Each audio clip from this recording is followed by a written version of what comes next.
Thank you, Dean LaCourse. So this is my title. We only have 10 minutes, so I want to jump right into it, and I want to begin with a question, which is, what is a model? And I'm going to resist the urge to make a cheap joke because I did dress up and I'm standing in the spotlight. So these are some of my favorite models. So you see here some things that should be familiar and maybe some things that aren't. The last equation there is the Navier-Stokes incompressible flow system. If you solve that equation, you will win $1 million from the Clay Mathematics Institute. I don't want to be misleading. Not all models are mathematical, and not all models are equations. As an applied mathematician, these are some of my favorites. But in general, a model could be something which is physical, something that you build. A model could be something which is abstract, that you write on a chalkboard. And a model could be something that you program into a computer. At the end of the day, I consider models to be any useful representation of reality. But don't listen to me. Let's consult the experts. I need to look down here. OK, so I'll move over here. The first quote that you see there is actually pretty famous. George Box was one of the most well-known statisticians of the 20th century. And the quote that's in bold is the one that we probably have all heard. All models are wrong, but some are useful. The second quote is by a probably lesser-known general scientist named Alfred Korzybski, who was a semanticist, someone who studied language, mathematics, and science all rolled into one. And his quote is the basis for my title. A map is not the territory that it represents. So the goal of my talk is to sort of explore the relationship between mathematical models and the phenomenon in the world that we're interested in, and not forget the actual modeler who stands between those two things.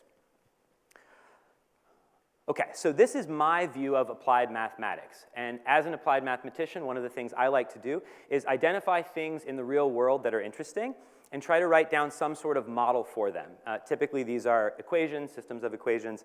And then once we have a model, we can ask, does that model capture the salient features of the phenomenon of interest? And if it does, then that allows us to start to ask questions of the model. In particular, if it's useful, we might be able to actually make predictions about the phenomenon in the world. So for the remainder of my talk, I'm going to give you 3 different tales of interest coming from my career thus far in nonlinear elasticity. So the first will be, how can a mild wind bring down a suspension bridge? The second will be, how can we steal energy from that wind? And the third will be, very related, what causes glaucoma? So this is a picture of the Tacoma Narrow suspension bridge from 1940. Right at the moment when it's about to fall down. You've probably seen this before. It's very dramatic photos, very dramatic video. And the basic idea was that in the 1930s, late 1930s, there was a military base that was causing a lot of traffic congestion in the greater Seattle area. So there was an ambitious suggestion to build a suspension bridge over a narrow passage in the Puget Sound, which is called the Tacoma Narrows. So they did this. They built the bridge. And from the second or third day that the span was completed, the bridge began to flutter, which is a fancy word for an aeroelastic instability, essentially meaning that you have fluid flow around an elastic object, which causes it to bounce up and down. So for several months, this quaint bouncing feature went on, and nobody was too concerned. Cars were using the bridge. They were paying the toll. Everybody was happy. But then, in December, several months after the bridge had opened, it decided to do the twist and shout. And instead of moving in a transverse direction, it started to twist torsionally. And concrete and rebar are not designed to withstand that over a long period of time. So after about 45 minutes of that behavior, the bridge fell down. Canonical question that any scientist or engineer would ask, why? What happened? Can we prevent it in the future? And if you want to design a bridge, can we predict whether or not this thing will happen? So for about 80 years, we've been teaching middle school science students that what caused this bridge failure was, anyone know? Resonance. And for about 75 years, we've been contesting that claim. So this is, to this day, a hotly debated topic as to what actually brought down the bridge. Being a fluid structure interaction mathematician, I actually am particularly interested in this problem. So my group proposed the following model. This is a very, very simple model, believe it or not, because this set of equations does not permit resonance. So the structure of this mathematical model disallows resonance. Resonance is not possible. But what we were able to show is we can capture the behavior of the Tacoma Narrows Bridge collapse, including this transition from longitudinal to torsional motion, without resonance. So did we resolve this 80-year open problem? Well, that might be too bold of a claim, but we at least provided some evidence that resonance is not necessary to explain what happened. So maybe we have to update our physics textbooks. The second tale of interest, again, concerns flutter, which, as I mentioned earlier, is typically thought of as a villain. Right? It's the bad guy in the story that causes buildings to be unstable, instability in flight, plane wings can flutter, or the Tacoma Narrows Bridge to fall down.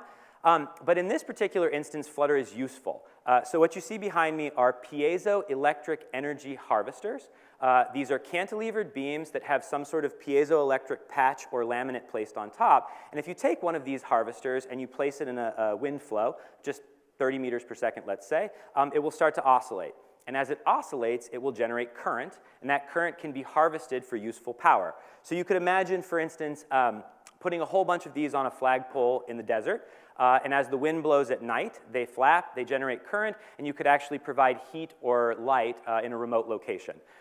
Maybe a more interesting example would be to strap a whole bunch of these to your backpack and then ride your bike down a hill in a headwind and actually charge your iPhone 7 because the battery is shot.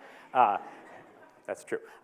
So the question for a modeler or an applied mathematician would be, how do we optimize this? If we're going to build these things, what shape should they be? How large should they be? What material should we make them out of? And there are two approaches that I know to this problem. One is to get millions of dollars in grant funding, hire an army of postdocs and students, and then build thousands of prototypes and test them in wind tunnels across the country. A more practical approach to the problem is to write down a mathematical model and study the model and try to ask questions of the mathematical model. So we noted 3 or 4 years ago that there were no viable mathematical models for the large deflections of cantilevers in the literature. So with my student, Maria Deliani, who is now at the University of Arizona, and our collaborators at Duke University, we actually proposed this mathematical model. This one is not so simple. This is a fourth-order nonlinear beam equation, which has a non-local constraint. None of that matters. This is a complicated model. And the goal is, even though we have not actually solved the optimization problem of how to build these harvesters in an optimal way, we at least have a starting point. So this is the model that we can ask these questions of and hopefully provide some answers. All right, third application, the human eye. So glaucoma, which again, I'm not an expert, I'm an applied mathematician, but glaucoma is an insidious disease that affects millions of people. It's difficult to treat and it's not fully understood. You probably all know somebody who has glaucoma. So many years ago, we were approached by some collaborators who are physicists and mathematical biologists, and they gave us this mathematical model. And so their interest in this model stemmed from understanding the dynamics of the lamina cribrosa. Let me go back. That's this region actually behind your ocular orb that somehow regulates pressure inside of your eye throughout the day. And so the model that you see here is the model of poroelasticity, which is the description of those dynamics. So they gave us this model, but when they gave it to us, the model only had the terms in orange. I'm colorblind, so I hope there's orange terms behind me. So the model only had the terms in orange. And so after working with it a little bit, we decided to add the terms in blue for purely mathematical reasons. Namely, when you add those terms in blue, the solution behaves more nicely. There is a smoother, more regular response to these dynamic pressure changes throughout the day. So we told this to our collaborators, and they said, yeah, sure, you can leave those terms in there, no problem. We kind of thought they were negligible, but they do correspond physically to something, so go ahead and put them in the model.